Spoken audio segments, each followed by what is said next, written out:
Bismillahirrahmanirrahim. Assalamualaikum warahmatullahi wabarakatuh. Alhamdulillah rabbil alamin. Wassalatu wassalamu ala asrofil anbiya'i wal mursalin wa ala alihi wa sahbihi ajma'in, amma ba'du. Baik yang terhormat Ustaz Dr. Haji Mubarak LC MPLI, kemudian teman-teman yang berbahagia. Baik, kami dari kelompok 6 dari kelas IKITA reguler 2 yang beranggotakan 3 orang, yaitu saya sendiri Muhammad Zulkifli Sofyan dengan NIM 063, kemudian ada saudara Muhammad Ikhwan dengan NIM 038 dan saudara Muhammad Asjufri dengan NIM 054. Pada kesempatan kali ini kami akan membahas pembahasan tentang konsep pemikiran dan tasawuf dari seorang pemikir, yaitu Sayyid Hussein Nasr.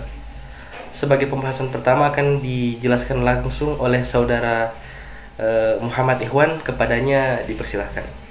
Terima kasih atas kesempatan yang diberikan oleh moderator. Selanjutnya saya akan membahas materi kedua, yaitu tentang konsep pemikiran Sayyid Muhammad Nasr. Secara sederhana, seperti kita ketahui bahwasanya Sayyid Muhammad Nasr ini tempat belajarnya dipengaruhi oleh para pemikir-pemikir barat. Sehingga salah satu konsep pemikiran yang dimiliki oleh Sayyid Muhammad Nasr yaitu konsep tradisionalisme Islam. Tradisionalisme Islam ini merupakan suatu konsep pemikiran yang dibuat oleh Sayyid Muhammad Nasr untuk menentang para filosof-filosof barat yang memiliki pemahaman tentang individualisme, rasionalisme, materialisme, dan banyak lain-lainnya. Dan selalu konsep pemikiran ini merupakan suatu bentuk pertentangan dari suatu pemikiran oleh filosof barat, bahwasanya pemikiran Islam atau pemikiran timur itu terbelakang, sehingga muncullah konsep tradisionalisme Islam yang dibuat oleh Sayyid Muhammad Nasr untuk menentang para filosof barat tersebut. Baiklah, terima kasih kesempatannya.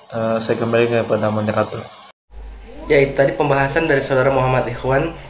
Kemudian lanjut pembahasan selanjutnya, mana akan dibahas oleh saudara Muhammad Asjufri, kepadanya dipersilakan. Bismillah. Adapun biografi Sayyid Hasan Nasr, ia adalah sang intelektual muslim. Ia lahir di kota Taheran pada tanggal 17 April 1933 di Iran.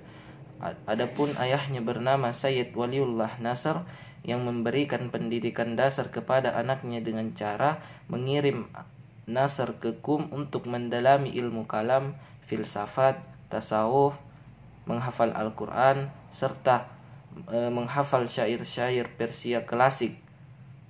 Dan di samping itu ia bekerja bersama ulama besar di Iran. Ayahnya juga dikenal sebagai ulama besar di Iran. Di samping itu ia dikenal sebagai dokter dan tenaga kependidikan. Karena lahir dari ulama, maka dia dianugerahkan gelar Sayyid oleh Raja Shah Reza Pahlavi sebagai kepala keluarga. Semangat beliau untuk belajar membawa Nasr ke barat di usia 13 tahun untuk melanjutkan sekolah sampai di perguruan tinggi. Ia masuk di salah satu universitas dengan mengambil jurusan matematika dan fisika dan dibimbing langsung oleh guru yang terkenal di sana yang bernama Bertrand Russell. Di sana beliau berhasil mendapatkan diploma BS, Bachelor of Science, dan MA, Master of Art dalam bidang fisika. Dan beliau merasa belum puas dengan gelarnya. Beliau melanjutkan pendidikan di Universitas Harvard pada tahun 1954 dan beliau berhasil mendapatkan gelar Doctor of Philosophy dengan mengambil jurusan yang awalnya mengambil jurusan geologi dan geofisika.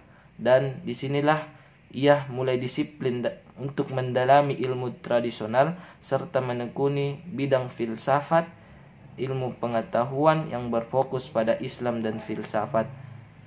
Sayyid Hussein Nasr telah seringkali dipengaruhi tokoh-tokoh pemikiran Islam tradisional seperti Masyogon, Henry Corbin, F. Sounds, dan tokoh-tokoh lainnya.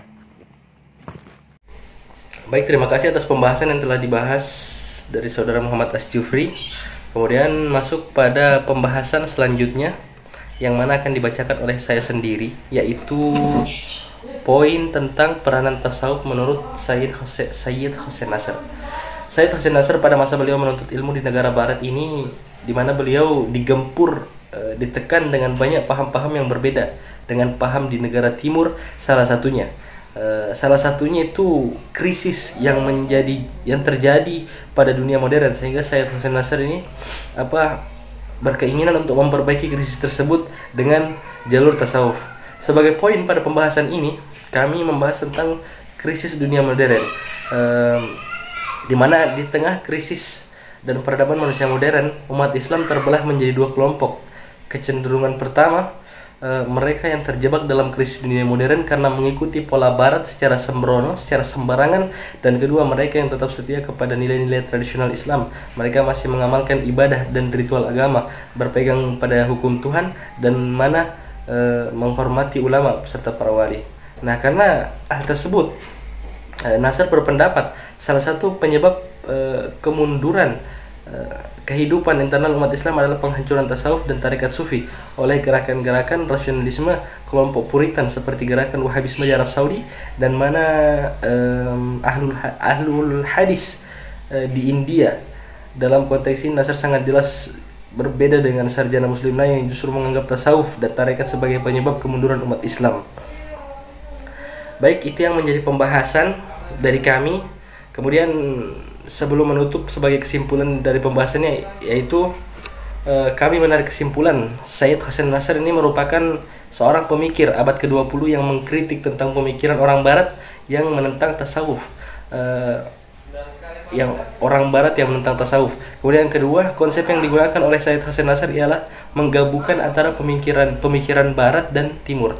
Kemudian yang ketiga, Nasr menurut Meuleman adalah penganut filsafat perennial, yaitu paham bahwa terdapat suatu pengetahuan ilahi mendasar yang pada prinsipnya tercapai oleh setiap orang dan bersifat lintas agama dan lintas sejarah. Baik, mungkin hanya itu yang bisa kami sampaikan. Kurang dan lebihnya mohon dimaafkan. Billahi taufiq wal hidayah. Wassalamualaikum warahmatullahi wabarakatuh.